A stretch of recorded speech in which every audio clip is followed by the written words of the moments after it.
La argumentación jurídica, sin lugar a dudas, ha tomado el carácter de una disciplina mayor en el siglo XXI.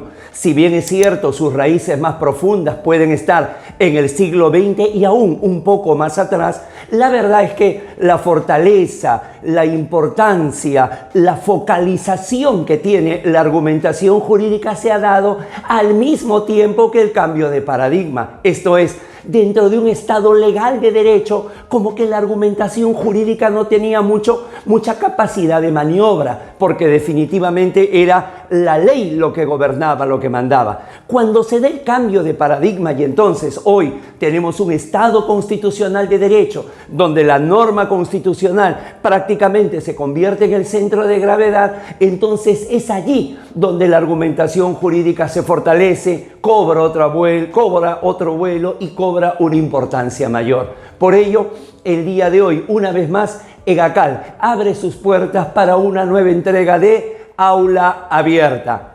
Argumentación y Constitución. Bienvenidos a una nueva entrega de Aula Abierta de Tribuna Constitucional, uno de los canales de EGACAL. Nuevamente, bienvenidos.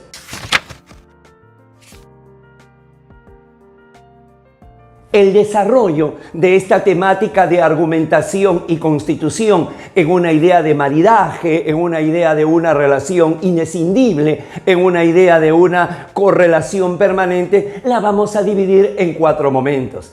El primero de ellos, el tránsito del Estado legal al Estado constitucional de derecho. Aquí me parece que es el momento donde podemos advertir cómo la argumentación va alcanzando la mayoría de edad como disciplina jurídica. Y vamos a hacer un contraste, un paralelo, un versus. Cuando hablamos del Estado legal de derecho, el parámetro de validez era el principio de legalidad.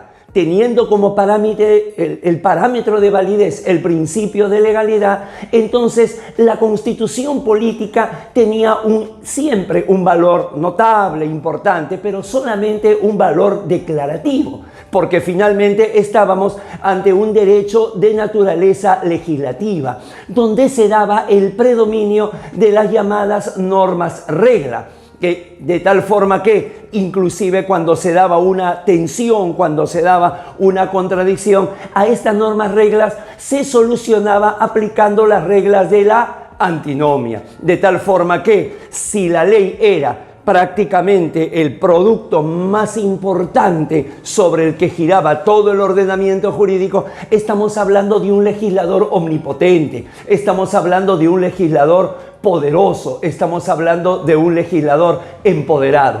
En cambio, en la labor del juez era más bien un juez controlado inclusive con la tipificación en el Código Penal del delito de prevaricato.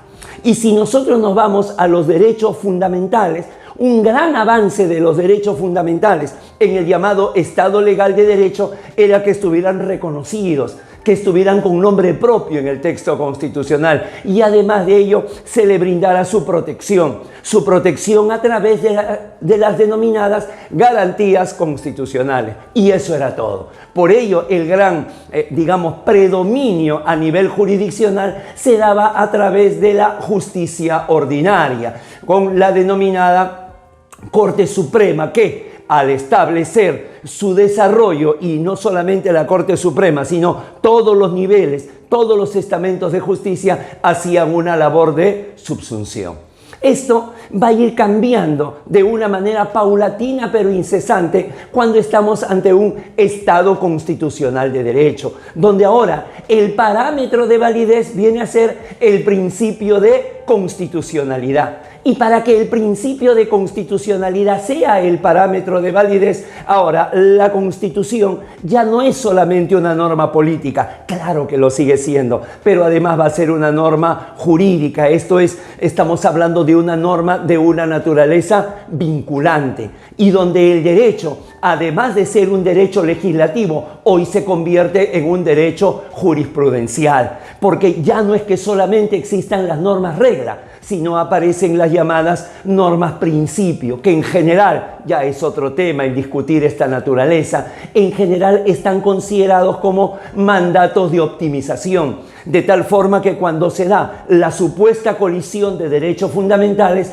aparece la figura del test de ponderación. Y aquí, en el test de ponderación, debe ser una de las mayores muestras de la argumentación, una de las vitrinas donde se expone la mayor capacidad argumentativa, la posibilidad de dar las buenas razones es justamente en el tema de la ponderación. ¿Por qué en cada caso concreto me quedo con un derecho fundamental en demérito de otro? Y claro, como consecuencia, ya el legislador ya no tiene el poder de antes. Tenemos más bien un legislador debilitado. Y a cambio de ello tenemos un juez fortalecido, tenemos un juez reforzado, debido a que finalmente, al ser la Constitución una norma imprecisa, declarativa, incompleta, quien va a ser el intérprete final, quien le va a dar ese contenido, quien va a hacer la labor de integración al texto constitucional, precisamente va a ser el juez.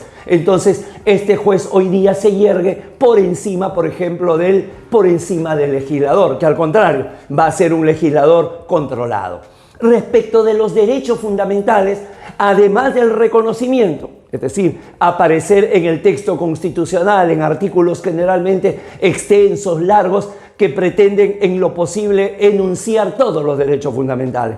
Además de la protección, a la cual se le dedica generalmente todo un capítulo, el de las garantías constitucionales, donde está el habeas corpus, el amparo, el habeas data, se le suma una característica que hace a la esencia del constitucionalismo del siglo XXI y del nuevo paradigma del Estado constitucional de derecho, que es la eficacia, la búsqueda de esta eficacia de los derechos fundamentales, que lleva justamente al juez constitucional a que muchas veces no basta con que realice su labor jurisdiccional, sino que inclusive realiza una labor legislativa y hasta una labor ejecutiva, como lo vamos a ver más adelante. Y entonces ya no está sola la justicia ordinaria, sino que tiene al lado a la justicia constitucional. Y podríamos inclusive atrevernos a decir que si juntaran sus espaldas la justicia ordinaria con la justicia constitucional, se vería la mayor estatura de la justicia constitucional y con ello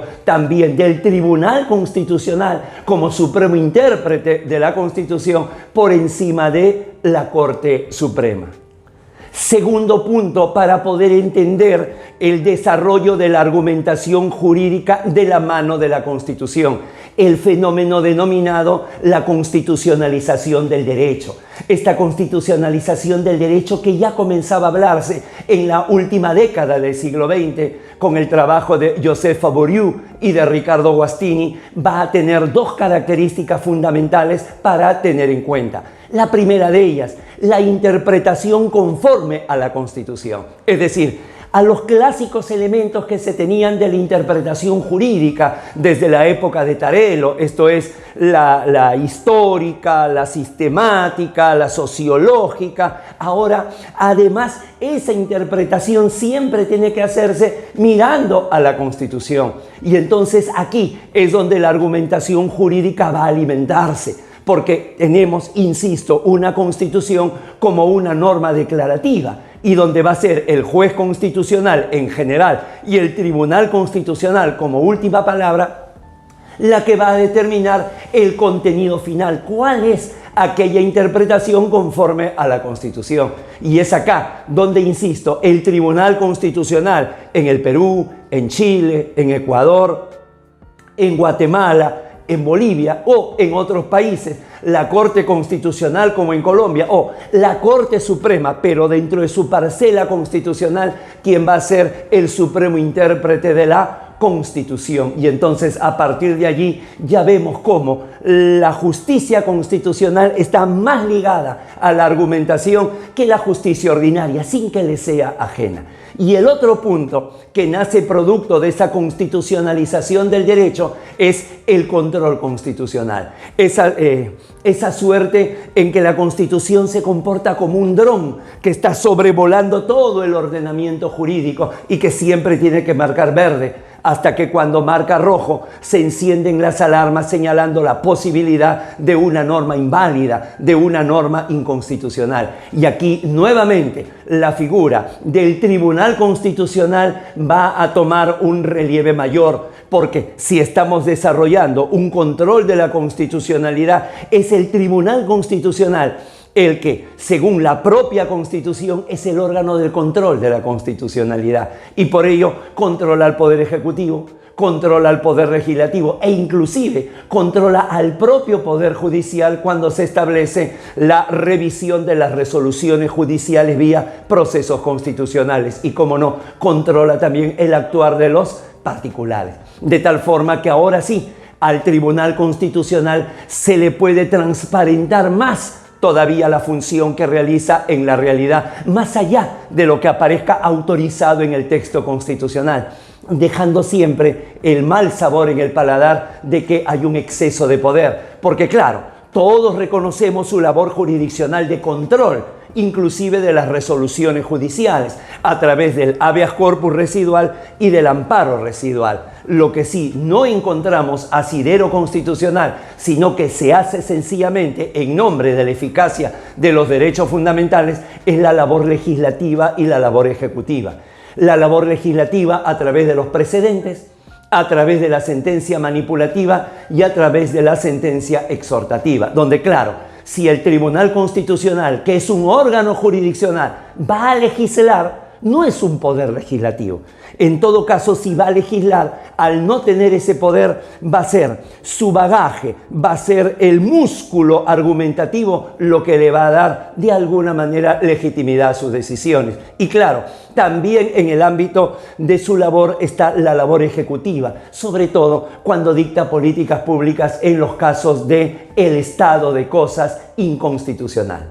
Esto, como podemos apreciar, va a llevar necesariamente a un tercer momento. Así como ha habido un contraste entre el Estado legal de derecho y el Estado constitucional de derecho, no necesariamente que se repele, pero que sí uno se va a ir construyendo por encima del otro. Y por esto, como es natural, lo va a superar en estatura. También se va a dar este contraste entre una jurisdicción ordinaria, insisto, donde hay una argumentación, pero una jurisdicción constitucional donde la argumentación está reforzada. Por ello, cuando hablamos de una jurisdicción ordinaria, tenemos que el control de constitucionalidad está restringido única y exclusivamente al control difuso, que como sabemos es un control incidental. Se está viendo un caso cualquiera y se advierte la posibilidad de una norma inconstitucional. Por ello, los tipos de sentencias son los que conocemos en la teoría general del proceso, ¿no? Es decir, las sentencias de cognición, donde pueden ser declarativas, donde pueden ser condenatorias y donde pueden ser constitutivas. Y por otro lado, las llamadas sentencias ejecutorias. En cambio, cuando nosotros vemos su estructura, es siempre la estructura tripartita, y es una estructura que no se mueve de ser tripartita porque siempre el efecto va a ser interpartes. Entonces está su parte expositiva, su parte considerativa y su parte resolutiva, que al final va a tener efectos generalmente, casi siempre, interpartes. Y sin embargo, con todo ello, la cosa juzgada puede ser revisada. Se le puede colocar la lupa mediante procedimientos procesales, procesos, como es la nulidad de cosa juzgada fraudulenta o la demanda de revisión. O también puede hacerse mediante procesos constitucionales, el habeas corpus residual y el amparo residual.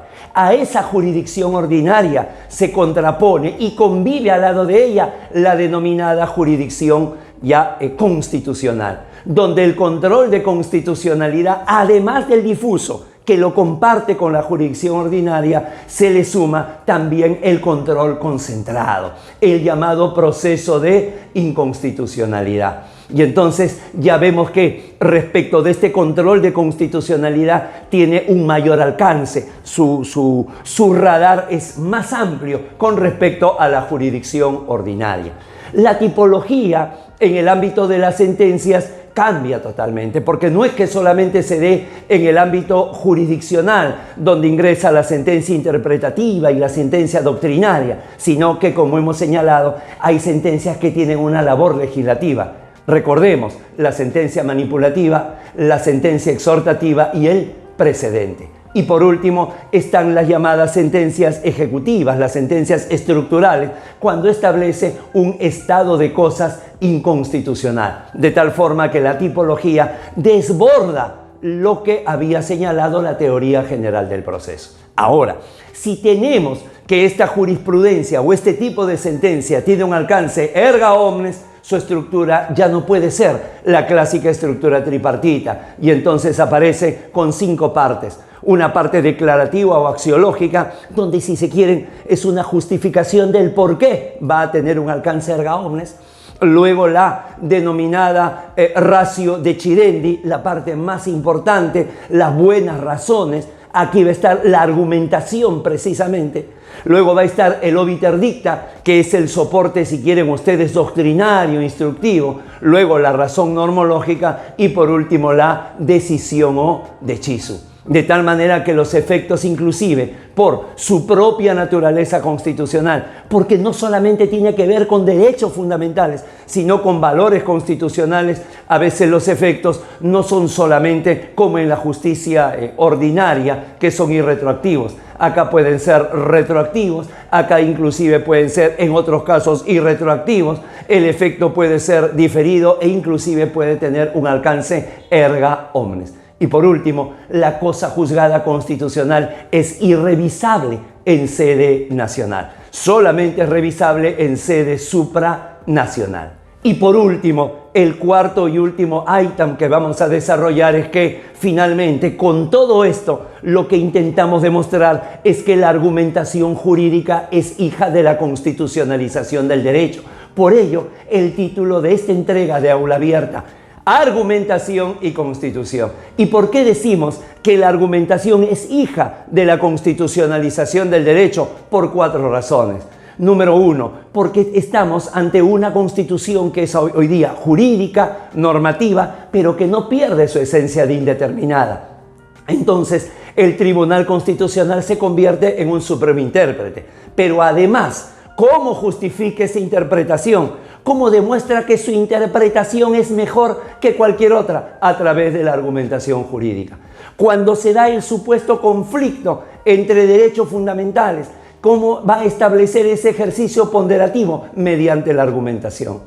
Cuando se busca, segundo punto, cuando se busca la eficacia de los derechos fundamentales, generalmente van a converger algunas características. Un legislador omisivo, es decir, dejó de legislar, dejó de establecer normas de desarrollo constitucional, se presentan algunas lagunas o vacíos, o tenemos un poder ejecutivo demorado. Entonces, allí, prácticamente como una labor de auxilio supletoria al legislador omisivo y al ejecutivo demorado, aparece la justicia constitucional, el juzgador fortalecido. Pero ¿cómo va a establecer esta labor legislativa o ejecutiva si no la tiene asignada expresamente por la Constitución a través de la argumentación? Número 3, el control de constitucionalidad. La última palabra la tiene el Tribunal Constitucional. ¿Cómo va a argumentar aquello? A través de la argumentación. Y por último, ¿qué pasa cuando existe un descontrol de la constitucionalidad? Entonces, ¿cómo es que el Tribunal Constitucional, que está autorizado por el texto constitucional a tener la última palabra, muchas veces por una inacción o por un extravío de los otros poderes, tiene la primera palabra? Bueno, siempre va a justificarlo mediante la argumentación. La argumentación como hija de la constitucionalización del derecho. Hemos querido demostrar, insisto, lo que dijimos en el prólogo de esta entrega. Esta suerte de maridaje, esta suerte de una relación de siameses entre la argumentación y la Constitución, para que pueda entenderse. Generalmente se ven como temas no solamente separados, sino como temas aislados, y no. Para poder entender la argumentación debemos de aterrizar en el ámbito constitucional y su aplicación en los procesos constitucionales. no olvide suscribirse a Tribuna Constitucional. Si ya lo hizo, difundir. Y ya sabe que esta aula abierta se multiplica por 100, se multiplica por 1000 en la diversa oferta académica que brinda EGACAL, Escuela de Derechos. Han sido muy amables, muchísimas gracias, un fuerte abrazo.